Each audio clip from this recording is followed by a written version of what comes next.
ছোট, অতটুকু প্রথম আকাশটা দ্বিতীয়টার সামনে এরকম ছোট, দ্বিতীয়টা তৃতীয়, তৃতীয়টা চতুর্থ, চতুর্থটা পঞ্চম, পঞ্চমটা ষষ্ঠ, ষষ্ঠটা সপ্তম, প্রত্যেকটা দ্বিতীয়টার সামনে এরকম ফুটবলের মতো ছোট।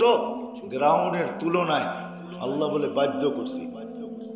ইচ্ছা করলে আমাদেরকেও বাধ্য করতে পারতেন না? পারতেন না? হ্যাঁ, বাধ্য করতে পারতেন না? পারতেন না? না পারেন না? হ্যাঁ, অথচ আল্লাহ আমাদেরকে এক ফোঁটা পানির থেকে তো আল্লাহই তৈরি করছেন, ঠিক না?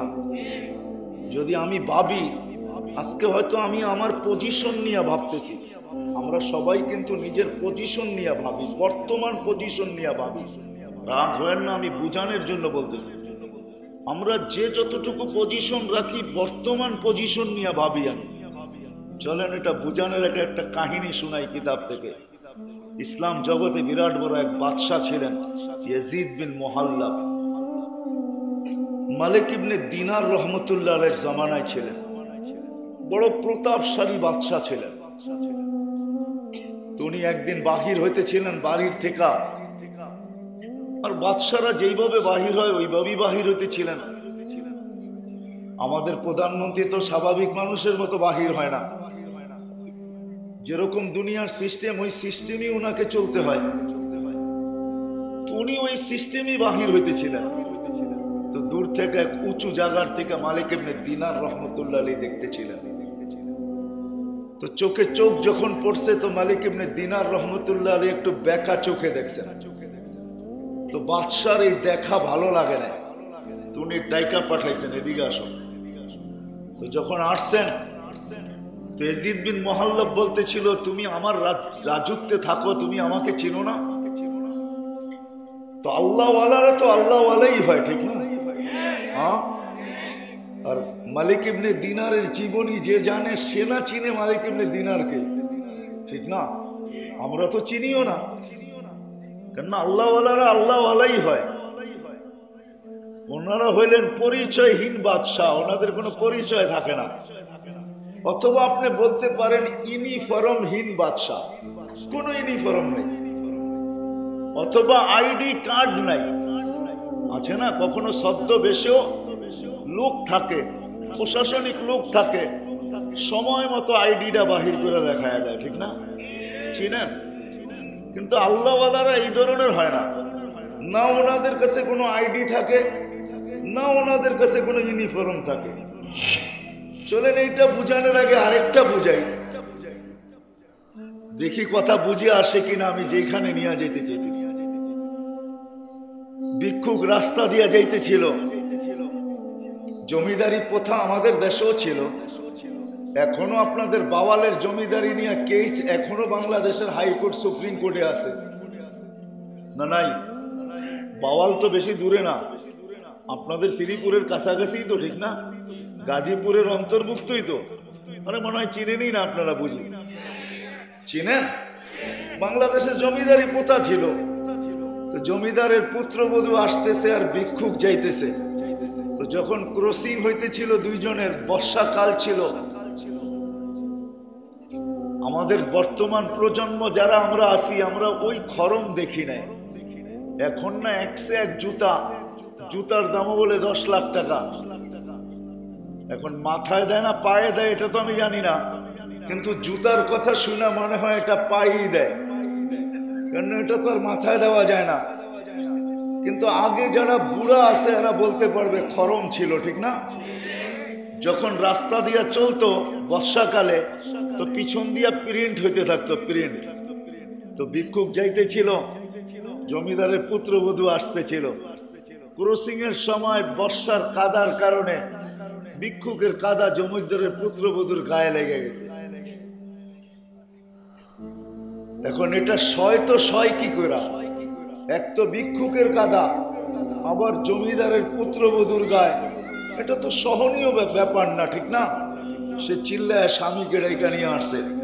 স্বামী ছিল টাগরা যুবক, সে যখন দেখছে তার স্ত্রীর গায়ে জমিদারের ভিক্ষুকের কাদা, তো সেও তো সওয়ার কোনো কথা না, ঠিক না?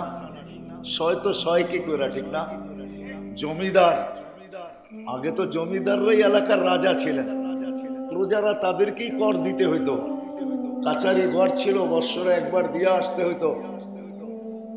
তো সে সইতে পারে না, যৌবনী শক্তি দ্বারা বৃদ্ধের গালে থাপ্পড় বসায় দিয়েছে। বৃদ্ধ কিচ্ছু বলেন নাই, শুধু উপরের দিকে তাকায় ঠোঁট দুইটা নাড়ছেন, কি জানি বলছেন। ইমাম গাজালি রহমতুল্লাহ আলাইহি যদিও তার কথাগুলাকে অক্ষরে আবদ্ধ করছেন, সে উপরে দেখা বলতেছিল, ইয়া মাল্লা তারাহুল উয়ুন, ও আল্লাহ তোকে তো চোখে দেখা যায় না, ওয়া তারা কুল্লা শাই, তুই তো সব দেখিস। হাত্তা দাবিমান নামলাতিস সাওদা আলা সাখরাতিস সাম্মা ফি লাইলাতিদ দুলমা, 7 তবক জমিনের নিচে গুটগুটে অন্ধকার, কালো রঙের পাথরে কালো রঙের পিপিলিকা, তাও তো দেখিস। ফালা তারা মা বি, আমার সাথে কি ঘটতেছে তুই কি দেখিস না? যদিও শব্দ তার এখানে ছিল অ্যাটাক, কিন্তু আরশে ছিল। শব্দ যদিও তার মুখে ছিল অ্যাটাক, কিন্তু আরশে ছিল। সে বলতে দেরি, যুবক মরতে দেরি হয় না। প্রথমে ছিল কাদা, এখন হলো জান। চলে আসছে জমিদার, পুত্র প্রতিশোধ নিবে। তো বৃদ্ধ একদিক দিয়া মুস্কি হাসতেছে, আরেক দিক দিয়া বলতেছে প্রেমের খেলা এমনই হয়। তো জমিদার জিজ্ঞাসা করতেছে কিসের প্রেমের খেলা রে? তো বলছে ওর প্রেমিকার গায়ে আমার পায়ের কাদা লাগছে, ও সইতে পারে নাই। আমার মতো জীর্ণ শীর্ণ বৃদ্ধ ভিক্ষুকের গালে যৌবনী শক্তি দ্বারা থাপ্পড় বসায়া দিছে।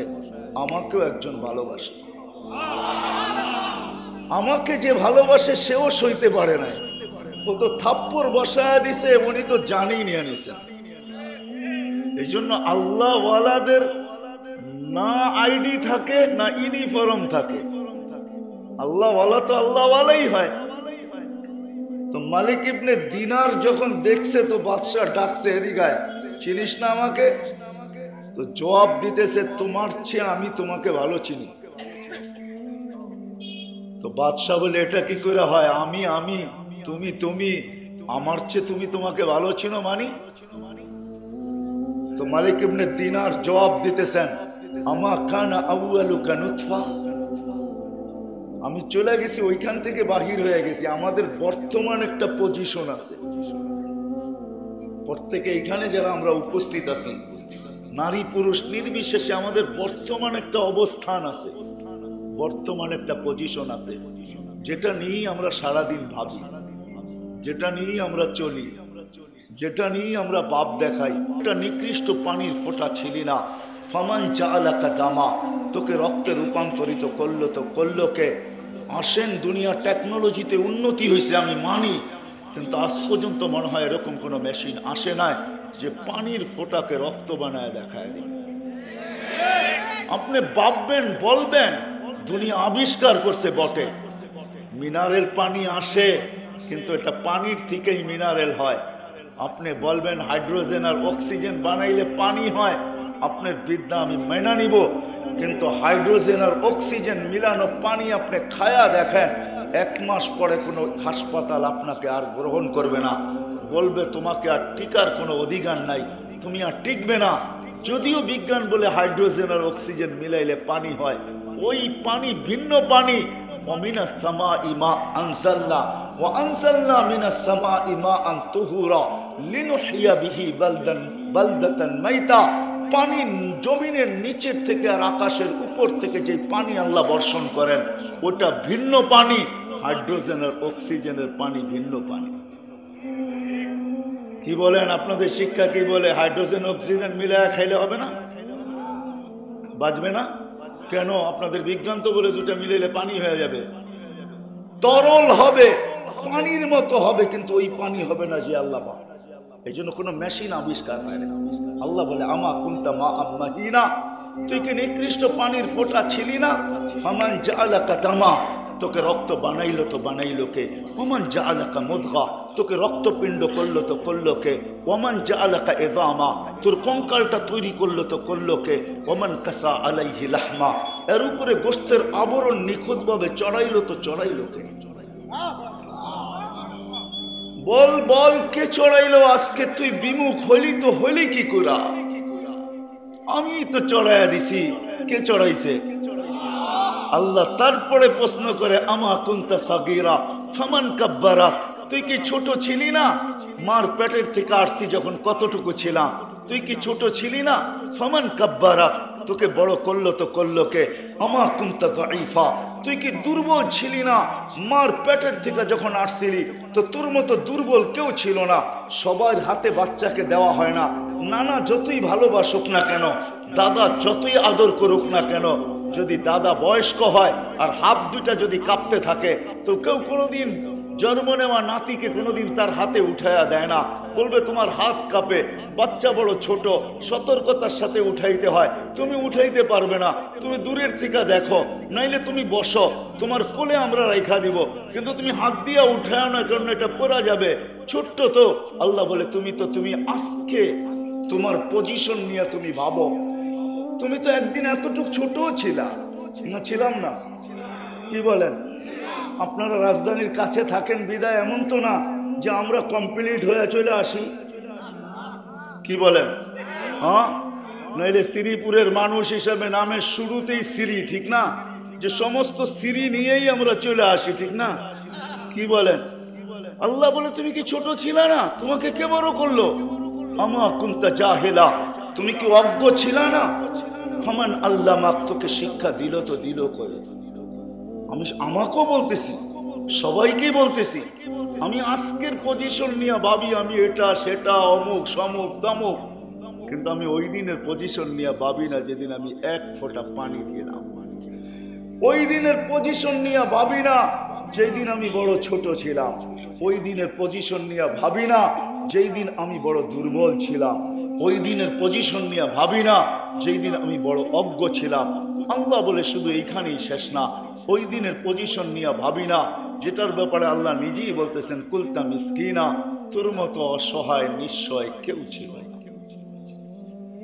যদি আল্লাহকে জিজ্ঞেস করি কিরম অসহায় কিরম নিঃস্বয় ছিলাম, তো আল্লাহ বলে ফালা আলাকা সিন্নুম তাক্তা, দাঁত তোর ছিল না তুই কাটবি। ওয়ালা আলাকা লিসানুন তান্তিক, জিহ্বা ছিল কিন্তু বাকশক্তি ছিল না। ওয়ালা আলাকা উদুনুন তাসমা, কান ছিল কিন্তু শ্রবণ শক্তির কার্যকারিতা ছিল না। ওয়ালা আলাকা আইনুন তানদুর, চক্ষু ছিল কিন্তু দৃষ্টিশক্তির কার্যকারিতা ছিল না। ওয়ালা আলাকা আকলুন তুমাইয়িস, মগজ ছিল কিন্তু ভালো মন্দ বুঝার মতো ক্ষমতা তখনও ওটার ভিতরে দেওয়া হয় নাই। ওয়ালা আলাকা কলবুন তাতাফাক্কার, দিল ছিল ছোট্ট একটা চিন্তা কি জিনিস তুমি জানতে না। ওয়ালা আলাকা ইয়াদুন তাফতিশ, হাত ছিল কর্ম তো দূরের কথা ধরার ক্ষমতাও ছিল না। ওয়ালা আলাকা রিজলুন তামশি, পাও ছিল কিন্তু চলার ক্ষমতা ছিল না। ছিল তো ছিল তাতাহাররাক, তুমি একটু নড়াচড়া করতে পারতে, এতটুকুই তোমার ভিতরে ক্ষমতা ছিল। আল্লাহ বলে আমি কিন্তু তোমাকে এই পজিশন পর্যন্ত নিয়ে আসছি। আজকে যে পজিশন নিয়ে তুমি হাটে যাও, বাজারে যাও, খেতে যাও, খামারে যাও, অফিসে যাও, আদালতে যাও, মেলে যাও, ফ্যাক্টরিতে যাও, হাট রোডে যাও, ঘাটে যাও, ঘরে যাও, বাড়িতে যাও, সর্বত্র তুমি যে অবস্থান নিয়ে পজিশন নিয়ে আজকে ছুটাছুটি করো, আর সারাদিন ওই পজিশনকে ভাবো, আর ওই পজিশনের বিকাশ ঘটাও, আর ওর উপরেই তোমার ভিজিটিং কার্ড তৈরি হয় যে আজকে আমার পজিশন এটা। বলে আল্লাহ বলে তোমার পজিশন তো এরকম ছিল, তোমার পজিশন তো এরকম ছিল যে তুমি বড় নিশ্চয় ছিলা। এই পজিশন পর্যন্ত আমি নিয়ে আসছি। কিভাবে নিয়ে আসছি এটাও দেখো। আম্বা তুলা কায়ের কাইনে রাকি কাইনে ফি সাদরি উম্মিক, তুমি আসতে দেরি, তোমার মার সিনায় দুটা আমি দুধের ঝর্ণা জারি করতে দেরি করি নাই। লবনান খালিসা, পিওর দুধ, হাররান ফি শীতা, শীতের ছোঁয়া লাগতে দেরি আমি গরম করতে দেরি করি নাই। এমন না যে পয়সাওয়ালাদেরকে বলছি তোরা প্রযুক্তির হিটার কিনা নিয়ে আস, বলে তাও না। আবার গরিবদেরকে বলছি ওরা পাবে তো পাবে কোথায়, আমি ওদেরটা গরম করে দেই। আমি বলছি না, বন্দার সাথে আমার সম্পর্ক, চাই সে রাজার ঘরে আসুক, চাই সে ভিখারির ঘরে আসুক, ঠান্ডার ছোঁয়া লাগতে দেরি আমি কুদরত দিয়ে গরম করতে দেরি করব না। শীতের ছোঁয়া লাগতে দেরি আমি, গরমের ছোঁয়া লাগতে দেরি আমি ঠান্ডা করতে দেরি করব না। শীতের ছোঁয়া লাগতে দেরি আমি গরম করতে দেরি করব না। এইভাবে তোর মুখের ভিতরে আমি ঢালছি। শুধু এতটুকুই না, তোর সাথে এক বন্ধন লাগায়া দিছি। হানানা, তোর ভালোবাসা আমি সবার দিলের ভিতরে পয়দা করছি, সৃষ্টি করছি, চাল বুনছি, তুফান চালায়া দিছি। নাইলে কোনো মা সন্তানকে কোনোদিন পেটে নিতে পারতেন না যদি ভালোবাসার একটা বন্ধন না থাকতো। প্রথম সন্তান যখন মার পেটে আসে তো মা জানে, কোরআনও বলে ওয়াহনুন আলা ওয়াহনিন, হায় হায় কষ্টের স্তূপ মা লাগায় দেয়, পাহাড় বানায় দেয়। ওয়াহনুন আলা ওয়াহনিন, একটার পরে একটা কষ্টের স্তূপ হইতে হইতে পাহাড় হয়ে যায়। ইমাম গজালি রহমতুল্লাহ আলাইহি বলেন, 10 মাস মা সন্তানকে পেটে নিয়ে যে কষ্টটা করে, এটাকে যদি দুনিয়ার যান্ত্রিক কোনো রূপ দেওয়া যেত, দুনিয়ার যন্ত্রের মতো কোনো রূপ দেওয়া যেত, আর দুনিয়ার কঠিন পাথরের পাহাড়ে যদি নিক্ষেপ করা হইতো তো লানসাক্কাল চিপাত, পাহাড় টুকরা টুকরা হয়ে যেত। কিন্তু মা ওটাকে সহ্য করে, কিন্তু মাঝে মাঝে মুস্কি মুস্কিও হাসে। সবাই যদি জিজ্ঞাসা করে এত কষ্ট আবার হাসি, তো মা বলবে কলিজার টুকরার চেহারা দেখতে দেখি বাকিটুক বলতে দেরি হবে না। আল্লাহ বলে তোমার জন্য ভালোবাসার জাল আমি বলছি, এইভাবে তোমাকে আমি একটা পজিশনে নিয়ে আসছি। যদিও আজকে তুমি পজিশনের পরিচয় দিয়েই চলো, বিদায় আমি শেষ জায়গায় চলে আসছি। ও মেরে দোস্ত, ওই জিনিস থেকে আল্লাহ আমাদেরকে এই পর্যন্ত পৌঁছাইছেন। স্বাধীনতা আমাদেরকে বেশি দেন না, অল্পই দিছেন, অল্পই দিছেন। ইচ্ছা করলে আমাদেরকে বাধ্য করতে পারতেন, কিন্তু আল্লাহ আমাদেরকে বাধ্য করবেন না। আল্লাহ আমাদেরকে বুঝাইতে চান, এই জন্যই আল্লাহ আমাদেরকে বুঝান। জীবনটাও লম্বা দেন নাই, ছোট্ট একটা জীবন দিছেন। 60 সানা ও 70 সানা, আল্লাহর রসুলের ঘোষণাকৃত, আমার উম্মতি বাইনা 60 ও 70, আমার উম্মত 60 পাবে অথবা 70 পাবে। এর চেয়ে বেশি যারা পাবে তাদেরকে হাতের করে প্রত্যেক এলাকায় গণা যাবে। 70-এর উপরে যারা, তাদেরকে গণা যায়। সারা দুনিয়ায় করায়ু কারোই 70-এর উপরে কোনো দেশের আছে কিনা আমি জানি না, আপনাদের হয়তো জানা থাকতে পারে, কিন্তু সারা দুনিয়া রিচার্জ করলে দেখা যাবে 70-এর মতোই সারা দুনিয়ার করায়ু শেষ হয়ে যায়। বিদায় আমাদেরকে চলে যেতে হবে। আমি শেষ জায়গায় চলে আসছি, আর লম্বা করবো না। বিদায় আমাদের এই ছোট্ট জীবনটাকে চলা তো যেতে হবে, এতে সন্দেহ নাই, চলা যেতে হবে। আর এটা শুধু উক্তি আর যুক্তি না, এটা আমরা অভ্যস্ত, এটা আমরা চোখে দেখি, এটা আমরা শুধু থিওরিক্যাল না, এটা প্র্যাকটিক্যাল আমাদের জানা আছে যে আমাদের চলে যেতে হবে। এটাই সত্য। যদি চলে যেতে না হইতো তাহলে প্রত্যেক এলাকার ভিতরে হাজারো মানুষের কবরের অস্তিত্ব কোনোদিন পাওয়া যেত না। তাহলে বোঝা গেল এটা কোনো থিওরি না, এটাই বাস্তব। চলে যেতে হবে, যে আসছে সে চলে যাবে। আজ যাক আর কাল যাক, আসার সিরিয়াল আল্লাহ রাখছেন, কিন্তু যাওয়ার সিরিয়াল আল্লাহ রাখেন নাই।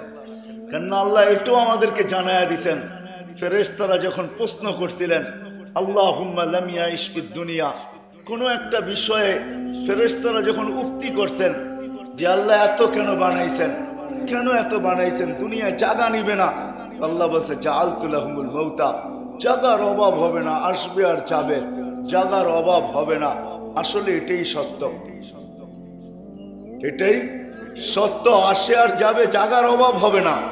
যদিও ফেরেশতাদের আগেও একটা প্রশ্ন ছিল, তাহলে পাঠায়া লাভ তো লাভ কি? তো আল্লাহ আবার বলছিলেন তোমার চিন্তা করতে হবে না।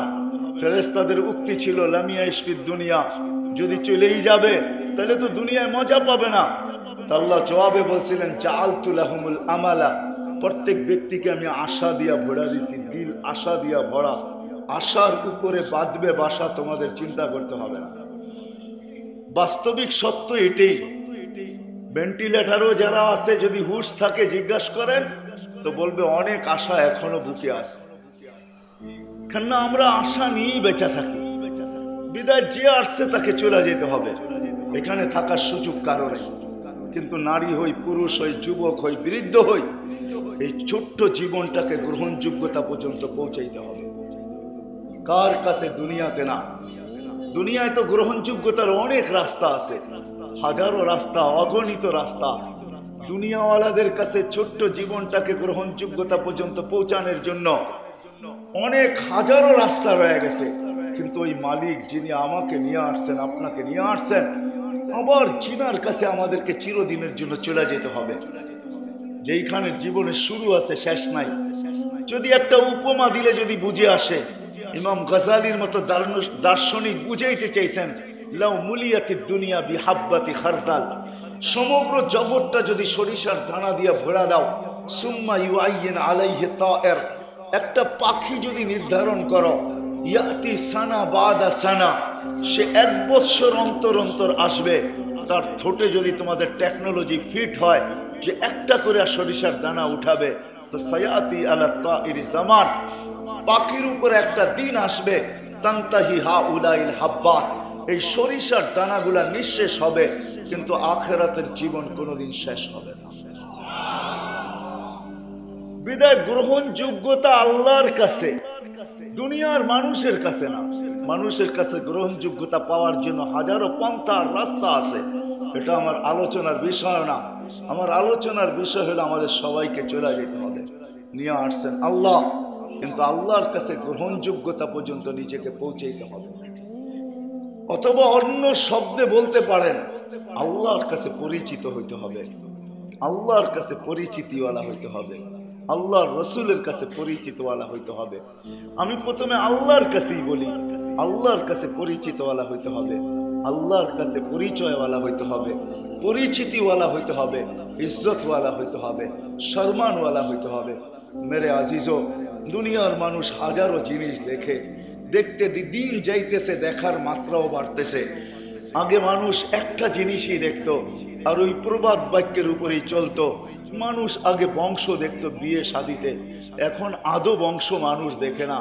এখনো একটা জিনিসই মানুষ দেখে, সেটা ওইখানে ছিল বংশ দেখতো, আর এখন মানুষ শুধু টাকা দেখে, কার কাছে টাকা আছে, ঠিক না?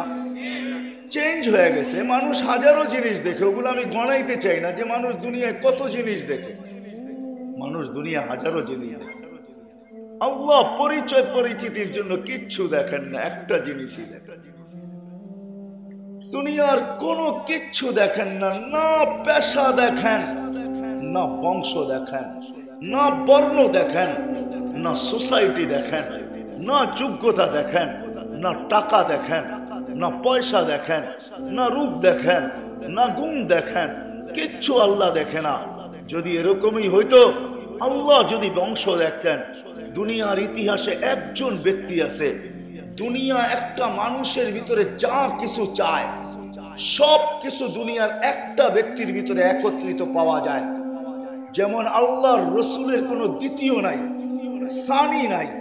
আল্লাহর সৃষ্টির ভিতরে যিনি একজন, যিনি একক একজন, ঠিক না? কি বলতো না? হ্যাঁ, এরকম আবু তালেবও একজন। ওনার জীবনী আপনাকে পড়তে হবে, তাহলে আপনি বুঝবেন আবু তালেবকে। চলেন এগুলা সবই বাদ দেন। যেই নবীর ইশারা পাইলে ভাগ্য খোলে, ইশারা পাইলে, ইশারা কি ইশারা বোঝেন? এরকম ইশারা করছেন।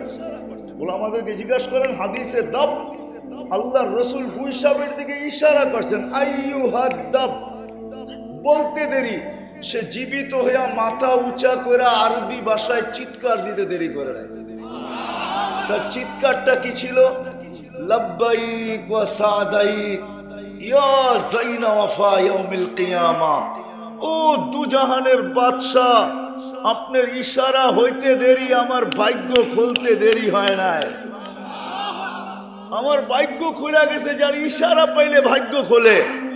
আর যার রক্ত আবু তালেবের ভিতরে আছে, একই ব্লাড কানেকশন, একই রক্তের, দুইজনের রক্তের বন্ধনে আবদ্ধ, চাচা, আপন চাচা, রক্তের সম্পর্ক।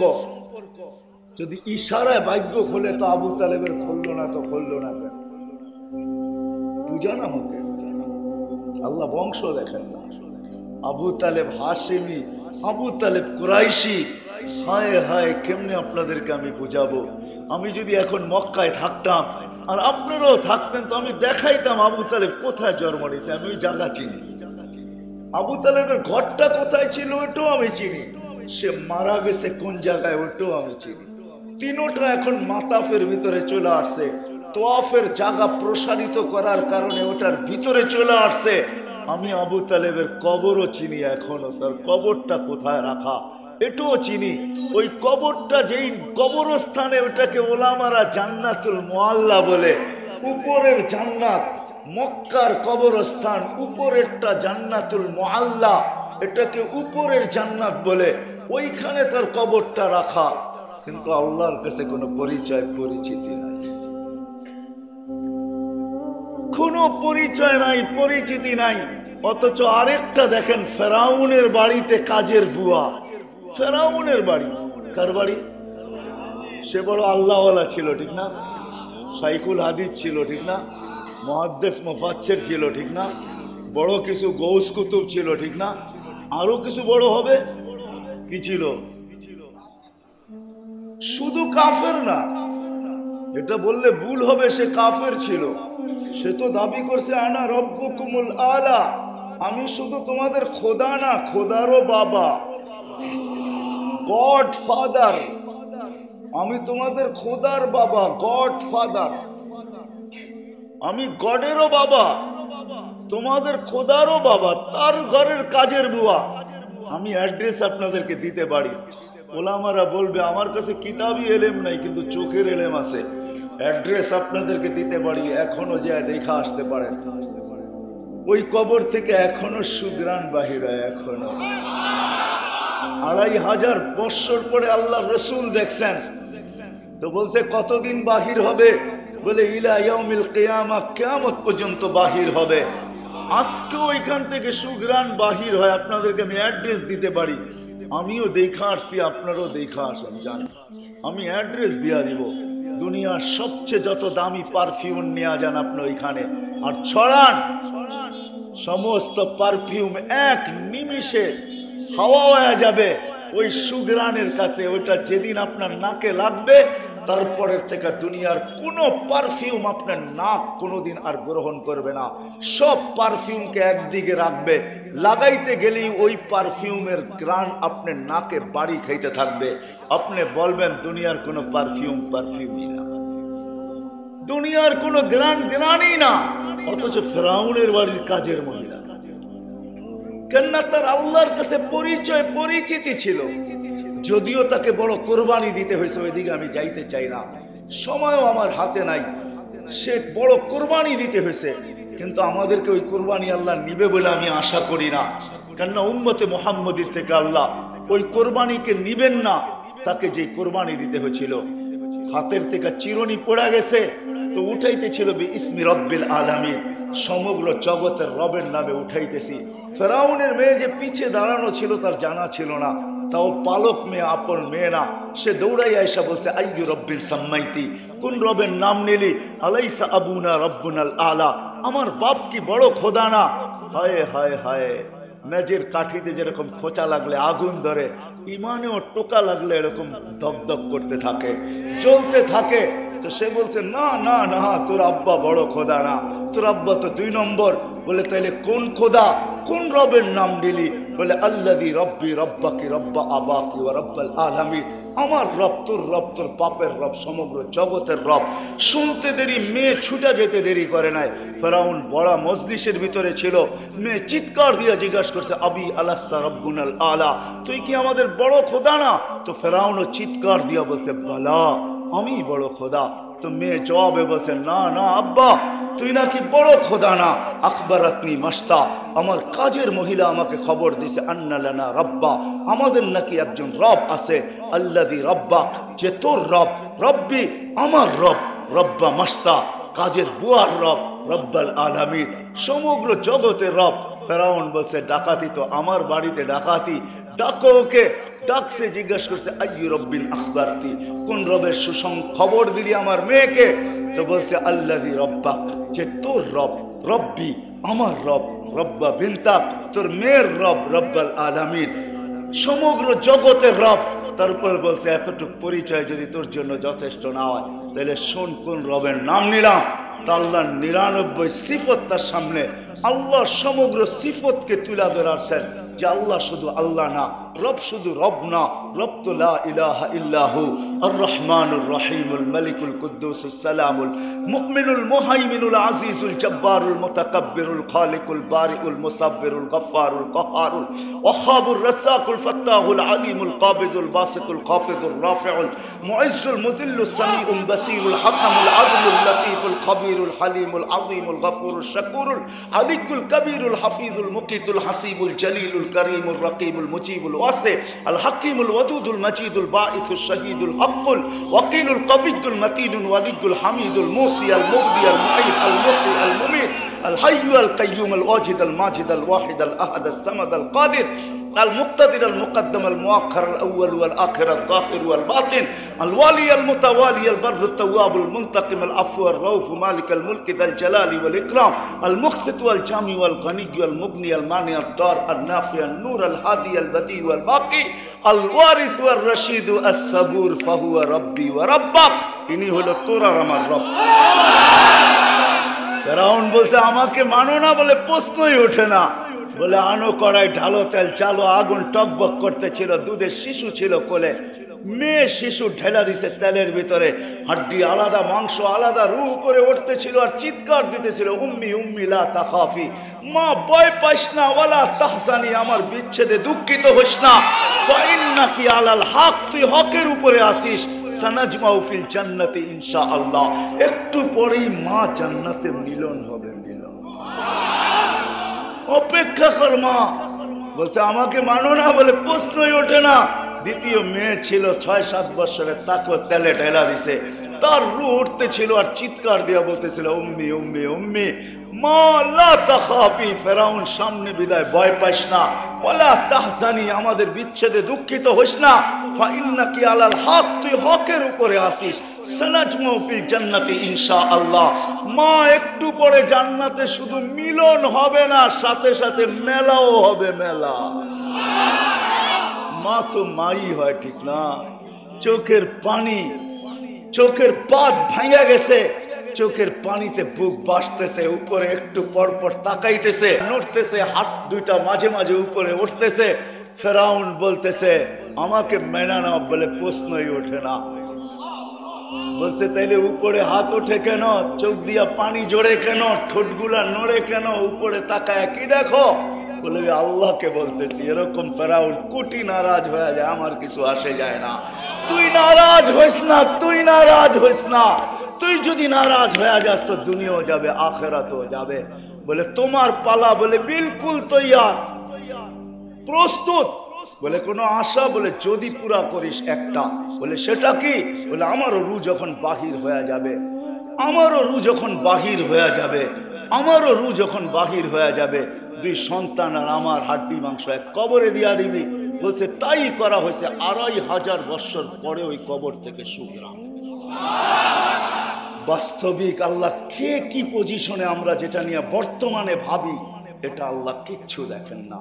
আল্লাহ দেখেন কে আল্লাহর কাছে পরিচিত, কে আল্লাহর কাছে পরিচিত, কে আল্লাহর কাছে স্থান রাখে, এটাই আল্লাহ দেখেন। এটার জন্য মেরে দোস্ত আল্লাহর কাছে পরিচয় পরিচিতি অর্জন করা চাইতে হবে, তাইলে আল্লাহর কাছে স্থান পাওয়া যাবে। কিন্তু যদি আপনি প্রশ্ন করেন আল্লাহকে চিনব তো পরিচয় পরিচিতি অর্জন করব তো করব কি করে? লা তারাহুল উয়ুন, আল্লাহকে তো চোখেই দেখা যায় না। ওয়ালা তুখালিতুহুদ দুনুন, ধ্যান ধারণাই আনা যায় না। ওয়ালা ইয়াসিফুহুল ওয়াসিফুন, বর্ণনা দিয়েও শেষ করা যায় না।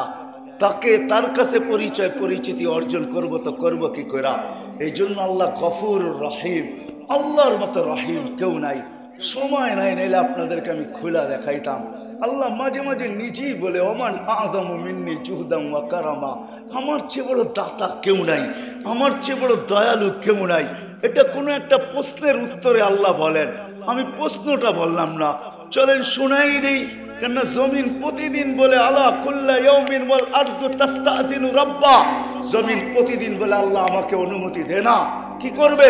আন আবতালিয়া ইবনে আদম ফি বাতনি, আমি এদেরকে পেটে নিয়ে নিব, পেটে।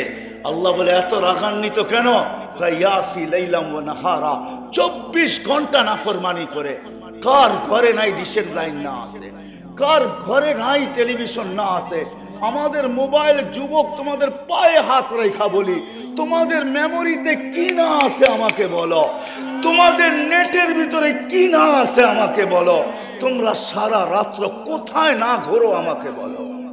অথচ যৌবন তোমাকে দিছে তো দিছে কে? 24 ঘন্টা সুরক্ষিত করে তো করে কে? আল্লাহ নিজেই বলতেছে 24 ঘন্টা তোকে সুরক্ষিত করতেছি। রাগ হবেন না, আপনাদের বিজ্ঞান দিয়া বুঝাই। আপনি পয়সাওয়ালা হইতে পারেন আমি মানি, কিন্তু আমার সমান দুনিয়া ঘুরা আলা না আপনি।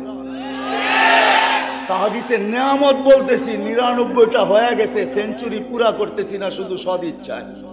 এক রান তো রয়ে গেছে, যেই কোনো সময় পিটাইয়া দিব না। তাহাদিসে নিয়ামত বলতেছি, কেউ অহংকার মনে করলে করতে পারে। ডেলি 550 লিটার অক্সিজেন নেই, 550 লিটার। আপনার বিজ্ঞানকে সার্চ করে দেখেন, ডেলি 550 লিটার। বাংলাদেশের পত্রিকায় ওই কথা আমি দেখাইতে পারবো। বাংলাদেশের কোন এক ব্যক্তিত্ব গত 2020-এ বলছিল, আমার সবকিছু লেখা নিয়ে আনে, কিন্তু আমাকে একটু স্বাভাবিক শ্বাস নিতে দে, ছাড়তে দে। ডেলি 550 লিটার অক্সিজেন নেন, কয় টাকা বিল দেন? কয় টাকা যুবক বল, কয় টাকা দাও বলো? ডেলি 1,60,000 বার শ্বাস আর প্রশ্বাস নেই, কয় টাকা বিল ধরে মালিক?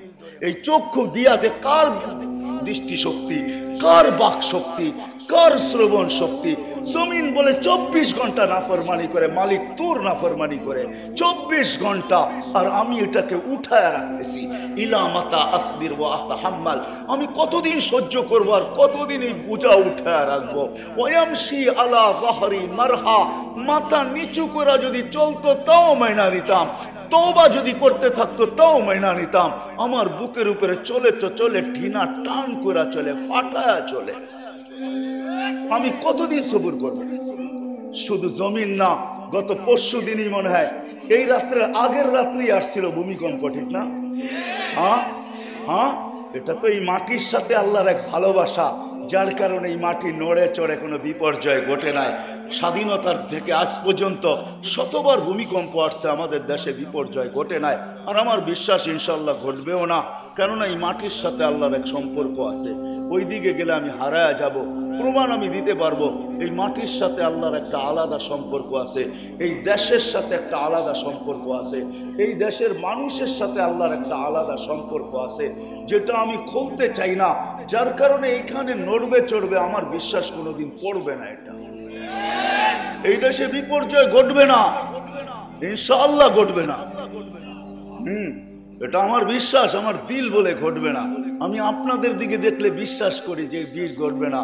আমি দুনিয়ায় কোথাও এরকম দেশ দেখি নাই, যেই দেশের মানুষ রাত্র 12টা অবধি, 1টা অবধি সারা রাত্র মাটিতে বসে আল্লাহ আল্লাহ রসুলের কথা শুনে, এরকম দুনিয়ার কোনো দেশ আমি দেখি নাই।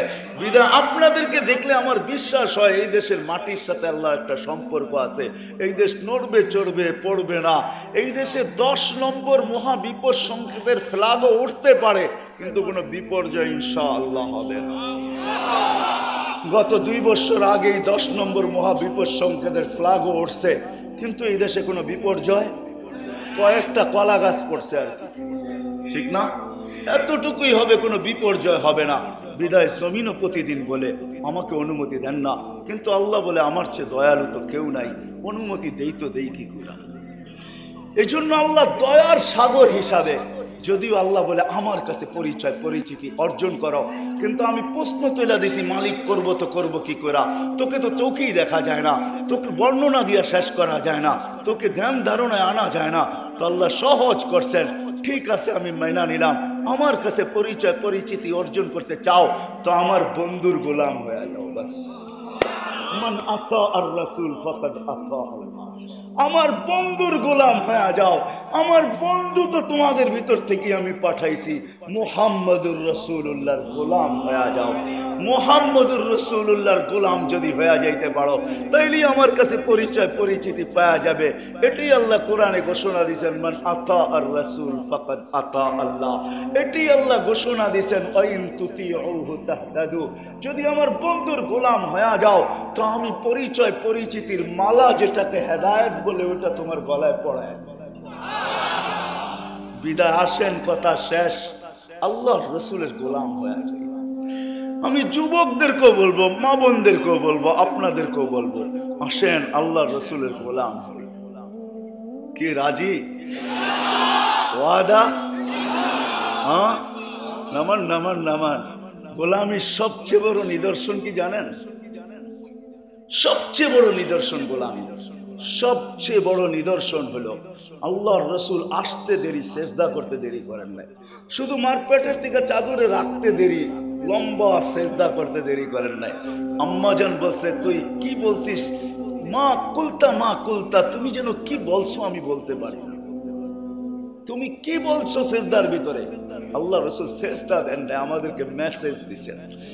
এই জন্য যাওয়ার সময় চিৎকার দিতেছেন, আসসালাহ আসসালাহ, নামাজ নামাজ নামাজ। গোলামির সবচেয়ে বড় নিদর্শন হলো নামাজ। কি কি এর চেয়ে বড় কোনো নিদর্শন নাই গোলামির। গোলামির সবচেয়ে বড় নিদর্শন কি? কি? এই জন্য আইসাই সেজদার যাওয়ার সময় চিৎকার, আসসালাহ আসসালাহ। কেমন নামাজ! হায় হায় হায়, যে রাসূল আমাদের জন্য, শুধু আমাদের খাতিরে, আমাদের দিকে তাকায়া, আল্লাহ রউফ রহিম, আমাদের নবীজিও রউফ রহিম। আল্লাহই বসে হারিসুম বিল মুমিনিনা রউফুর রহিম। বন্ধু, আপনিও রউফ রহিম, আমিও রউফ রহিম। দুই রউফ রহিমের মধ্যখানে আমরা। বিদায় আল্লাহর নবী সবচেয়ে বড় নিদর্শন নিয়ে আসছেন, তো সিল লাগায় নিয়ে আসছেন। বলছে, আল্লাহ এটা যখন সবচেয়ে বড়, তো একের ভিতরে 100 ঢুকায় দেন না আপনি? একের ভিতরে 100 বুঝেন? প্রবাদ বাক্য আছে, একই 100, একই 100 বানায় দেন। আল্লাহ বলে, বন্ধু আপনি যখন বললেন, কেন বন্ধু তো ছিলেন, ঠিক না? কি ছিলেন? কি ছিলেন? বন্ধু ছিলেন। ওইদিকে আমি যাইতে চাই না। ওয়াজ মাহফিল না হয়ে যদি সিরাত মাহফিল হইতো তাহলে আমি যাইতাম, যদি শানে রসুল হইতো তাহলে যেতাম। কিন্তু লেখে সবাই ওয়াজ মাহফিল। দুঃখ তো এটাই, সারা বাংলাদেশ ঘুরে বেড়াই, কিন্তু কোথাও পাইলাম না। খুব কমই পাওয়া যায় সিরাত মাহফিল, কমই পাওয়া যায় শানে রসুল, কমই পাওয়া যায় শানে সাহাবা। অথচ আমাদের প্রয়োজন হলো মুহাম্মদুর রাসূল। ওনার গোলামি ছাড়া আল্লাহর গোলামি অসম্ভব। আল্লাহ সহজ করছেন, ওনার গোলাম হয়ে যাও, আমার গোলাম মাইনা নিব। একটু আগেই আমি বললাম যে শুধু গোলামি মানবো না, আমি তো তোমার গলায় পরিচয় পরিচিতির মালা পড়ায় দিব। মালা, ওয়াইন তুতিউহু তাহতাদু, মালা পড়ায় দিব। বিদায় আল্লাহর রাসূলের গোলামি, একই 100 নামাজ। এই জন্যই আল্লাহ রাসূল বলছে, আমি গ্রান্টি দিয়ে নিয়ে আসছি। কি নিয়ে আসছেন? আসসালাহ, নামাজ। কি এটা? ইদা সালুহা সালুহা সাইরুল আমাল। এটা পুরা তো জীবন পুরা, এটা কমপ্লিট তো জীবন কমপ্লিট। এটা গ্রহণযোগ্যতা পাইলো তো পুরা জীবন গ্রহণযোগ্যতা পাওয়া গেল। কি হাদিস না হুজুর? না ভুল বলতেছি? আউয়ালু মা ইউহাসাবুল আবদু ইয়াউমাল কিয়ামাতি আস-সালাহ। একের ভিতরে 100 না, পুরো জীবন। এই জন্য আসেন আজকের থেকে ওয়াদা করি ইনশাআল্লাহ যে নামাজ আমরা কেউ আজকের থেকে ছাড়বো। পাক্কা ওয়াদা? বিলকুল বিলকুল ওয়াদা। নামান একটা প্রশ্নের জবাব দিয়ে শেষ করতেছি। এখন আপনারা প্রশ্ন করতে পারবেন যে রসুলের গোলাম হব তো বসবো, কিন্তু রসুলও তো নাই, দুনিয়ার থেকে চলে গেছে। 1433 বছর হয়ে গেছে দুনিয়ার থেকে চলে গেছে। এখন 43 হিজরি চলতেছে। 10 হিজরিতে আল্লাহ রসুল দুনিয়ার থেকে চলে গেছেন, উনিও তো নাই। তাইলে মানবো ওনার গোলাম হব তো হব কি করে? এখন এই জন্যই আমি বলি, আল্লাহ দায়িত্ব দিছেন, হযরত উলামায়ে কেরামকে নির্বাচিত করা আল্লাহর রসুল উত্তরসূরি হিসাবে ওনাদেরকে রেখা গেছেন। আল্লাহর রসুলের পুরা জিন্দেগি আমার পিছের সমস্ত উলামায়ে কেরাম, ডাইনে হোক বামে হোক সামনে হোক, সেই উলামায়ে কেরাম আছে, এদের কাছে রসুলের জীবন আদর্শ সব কিছু রাখা আছে। আর আল্লাহর রসুলের পক্ষ থেকে এরা নির্বাচিত, আল্লাহর পক্ষ থেকে নির্বাচিত। আল্লাহ বলতেছে আওরাসনাল কিতাব আল্লাযীনা ইসতাফাইনা মিন ইবাদিনা, আমিও নির্বাচিত করছি। আল্লাহর রসুলও বলেন আল উলামা ওয়ারাসাতুল আম্বিয়া, আলেমরা আল্লাহর রসুলের উত্তর